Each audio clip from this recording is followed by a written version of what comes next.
मत्ती की किताब उसका 6 की 30। इसलिए जब परमेश्वर मैदान की घास को जो आज है और कल भीड़ में झोंकी जाएगी, मैदान की घास सुंदर, एक उसे कितनी कितनी ब्यूटी होती है, आप उसमें उसे देखते हैं, जब ऐसा वस्त्र पहनाता है तो हे अल्पविश्वासियों, तुमको वह इससे बढ़कर क्यों ना पहनाएगा। तुम चिंता क्यों करते हो? तुम चिंता क्यों करते हो? अगर आज के बाद तूने चिंता की, तुम अल्पविश्वासी हो। नहीं करनी तो नहीं करनी, एक हफ्ते, एक महीने, एक साल के लिए नहीं, सारी जिंदगी कभी चिंता नहीं करनी। मैंने घोषणा करो, घोषणा करो, केवल आमीन नहीं बोलो। सारी जिंदगी में कभी चिंता नहीं करूंगा। सुनो मेरी बात को, जिसने चिंता की, प्रभु ने अल्पविश्वासी बोला। तो चिंता करके ये ना कहना क्या खाएंगे, क्या पिएंगे, क्या पहनेंगे। चिंता अविश्वास है। बरसा यीशु मसीह उन पर जिन्होंने ये काम किए। आपको पता है, चिंता करना, डरना अनाज्ञाकारी है। मैंने चंडीगढ़ में बताया था, ये अविश्वास है। और तुम इसे खेल समझते हो। तुम्हारी वाइफ चिंता करके बैठी और हस्बैंड समझा रहा है, अरे डांट उसे, चुप कर, छोड़ चिंता। आज से तुम मिनते नहीं करोगे। अगर कोई चिंता करेगा, डांटो। आत्मिकता के लिए लड़ो अपनी फैमिली से। जो तुम छोटी छोटी बातों के लिए लड़ाई झगड़ा करते हो ना, आत्मिक बातों पर लड़ो। लड़ता है, लड़ने दो। आज से तुम किसी को चिंता नहीं करने दोगे अपने घर में। आत्मा बोल रहा है गुस्से के साथ, तुम चिंता नहीं करने दोगे घर में किसी को। तेरी बेटी हो, अरे तूने खेल समझा है, बेटी मेरा फ्यूचर, मेरा फ्यूचर, तूने खेल समझा है। ये अविश्वास, ये पाप है। चिंता करना पाप है। और तुम कहते हो, प्रभु मेरी क्यों नहीं सुनता। सबसे बड़ा पाप है ये, जिसने प्रभु को क्रोध दिलाया, चिंता।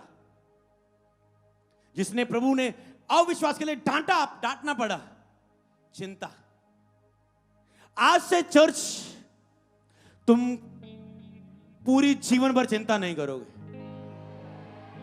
तुझे ये वचन आत्मा में ऐसे रख लेना है। मैंने तेरे वचन को अपने हृदय में ऐसा रख छोड़ा है कि तेरे विरुद्ध पाप ना करूं। तूने चिंता नहीं करना। मैंने कहा आत्मा कह रहा है, अगर इन लोगों ने साबित कर दिया ना चिंता ना करके, तो सब कुछ ये प्राप्त करेंगे। अगर ना हुआ तो कह देना मैं झूठा हूं, मेरा वचन झूठा है, बोल सकते तुम, पर मैं सच्चा हूं। साबित करो। तूने खेल समझा हो, पास मैंने चिंता, मेरा सारदा नहीं, अन्य पैसे बड़ी चिंता छो। खेल समझा तूने। ओ मेरा कर्जा, मैं चिंता में हूं। कितना पाप करते तुम। फिर यही पाप जब व्यभिचार को जन्म देता है, फिर तुझे बहुत बड़ा पाप लगता है। जबकि पाप को जन्म देने वाली ये चिंता थी। जब तुम निराशा में जाके पाप करते हो, फिर गंदी मूवी देखते हो, तुम नशा करते हो, फिर गुस्सा करते हो अपनी वाइफ पर, बच्चों को पीटते हो, पर कारण क्या था? यही चिंता। इसीलिए आपको बात कान खोल के सुन लेनी है जी। आप कभी चिंता नहीं करेंगे आज के बाद। जब तुम पूर्ण रूप से उसे भूल नहीं जाते ना। एक दिन मेरी आत्मा का स्टैंडर्ड इतना हाई था, मैं आत्मिक पागल हो गया था। मैंने कहा पाप क्या होता है, मुझे ये भूल गया। क्या भूल सकता है ऐसा कोई व्यक्ति? मुझे ये भूल गया पाप होता क्या है, मेरी स्पिरिट में नहीं रहा। मतलब मुझे पता ही नहीं है पाप क्या होता है। और ना ही मैं पापियों को सुनता था, ना ही मैं उस चीज की, मैं बस पवित्र आत्मा के बारे में प्रीच कर रहा था और पवित्र आत्मा के बारे में सिखा रहा था। मतलब एक तो तुम डर रहे हो, भाग रहे हो, कोशिश कर रहे हो, समझ पा रहे हो? इसका मतलब चिंता का ये लेवल एंड है कि तुझे भूल जाए कि चिंता नाम की कोई चीज भी है दुनिया में। एंड ये है। मैं हर चीज का एंड बताता हूं। एंड क्या है? हे अल्पविश्वासियों, तुम क्यों इससे, क्या इससे बढ़कर तुझे पहनाएगा नहीं? क्या तो परमेश्वर तुझे दे नहीं सकता? क्या तुझे मेरी शक्ति पर बिलीव नहीं, मेरी दया पर बिलीव नहीं, मेरे प्रेम पर बिलीव नहीं? बोलो आज से मैं कभी चिंता नहीं करूंगा, नहीं करने दूंगा अपने आसपास। बस चिंता करना छोड़ दो। हालेलुया। तुम परमेश्वर को क्रोध दिला के आयो चिंता करके, मैं तुझे क्या दूंगा? आज से तुम चिंता नहीं करोगे। अगर तूने चिंता की, तुम उसे फिर से दुखी कर रहे हो। तुम उसे, मत्ती की किताब उसका 8 की 26, उसने उनसे कहा, हे अल्पविश्वासियों, तुम क्यों डरते हो? तब उसने उठकर आंधी और पानी को डांटा, तब वह शांत हो गया। उसने कहा, ए अल्पविश्वासियों। किस बात के लिए यहां पर अल्पविश्वासी बोला गया? डर के लिए।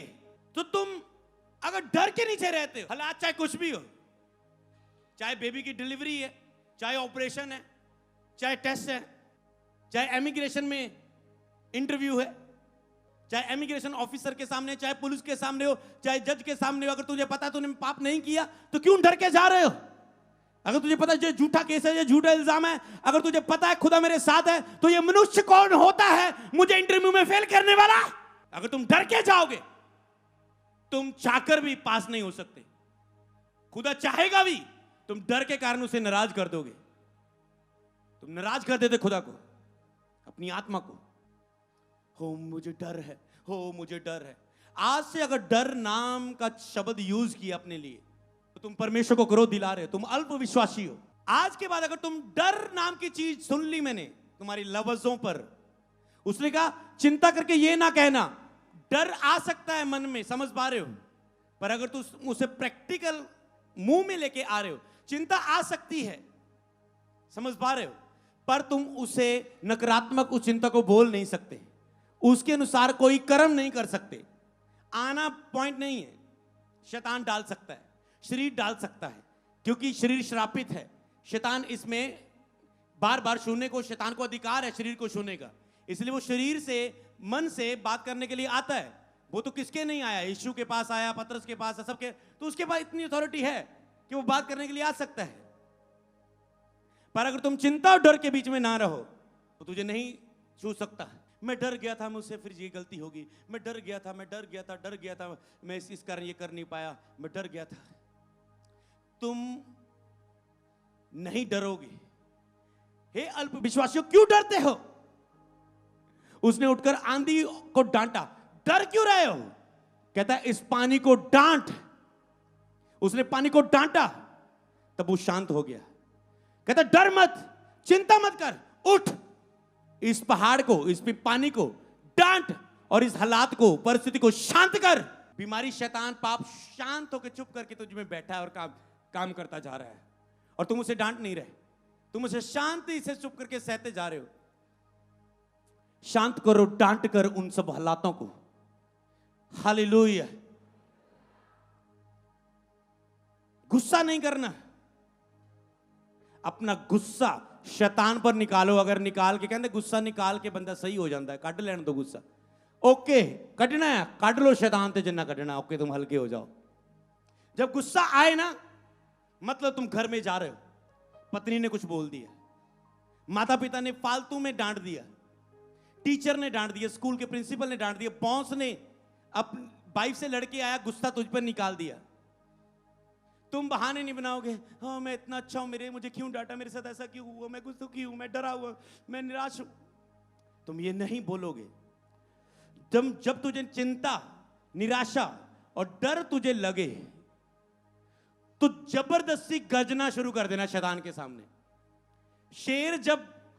कुत्ता जब भौंकता है, शेर मानते, जब शेर जब गरजता है, उसकी गर्जन से ही सारे लोग डर जाते हैं। तो आपको बस गर्जना है और शैतान पर गुस्से हो जाओ, ऐसे गुस्से से भर जाओ। जो गुस्सा पत्नी पर, बच्चों पर, चीजें तोड़ के ना निकालो, उसे शैतान पर निकाल दो, लेकिन उसका सामना करो, वो चला जाएगा। हालेलुया। बोलो आज से मैं नहीं डरूंगा, कभी नहीं। ये नहीं कि एक हफ्ता नहीं डरा और उसके बाद डर में नहीं। बोलो कभी नहीं। हालेलुया। अविश्वासियों क्यों डरते हो? ये चिंता करने वालों, अविश्वासियों, कि मैं तुझे नहीं दे सकता, तुझे विश्वास नहीं है। मत्ती 17 की 17। यीशु ने उनको उत्तर दिया, हे अविश्वासी और हठीले लोगों। किन चीजों पर उन्हें डांटना पड़ा और अविश्वासी बोलना पड़ा, अल्प विश्वासी बोलना पड़ा? चिंता, डर। हे अल्प विश्वासी और हठीले लोगों, मैं कब तक तुम्हारी सहूंगा?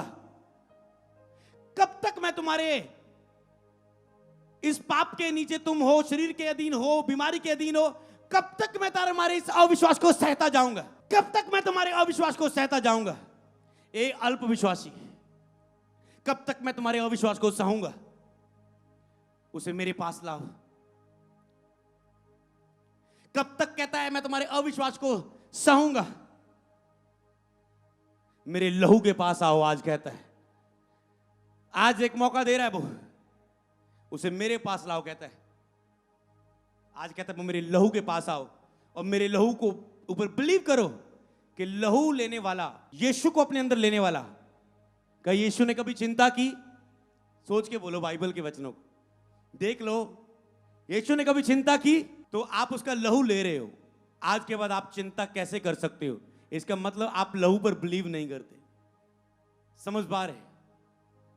बोलो, आज यीशु ने चिंता नहीं की, आज मैं यीशु को लहू के द्वारा यीशु के बदन को अपने अंदर ले रहा हूं और मैं चिंता नहीं करूंगा। क्या यीशु कभी डरे? या कोई झुंड देख के, जा रहे दुष्ट आत्मा देख के, या कोई मुर्दा बंदा देख के कि ये किसी जिंदा होगा? क्या यीशु कभी डरे? सोच के बोलो, क्या यीशु कभी डरे? तो यीशु का लहू लेकर तुम कैसे डर के दिन जी सकते हो? हालेलुया। बोलो, आज से मैं कभी नहीं डरूंगा।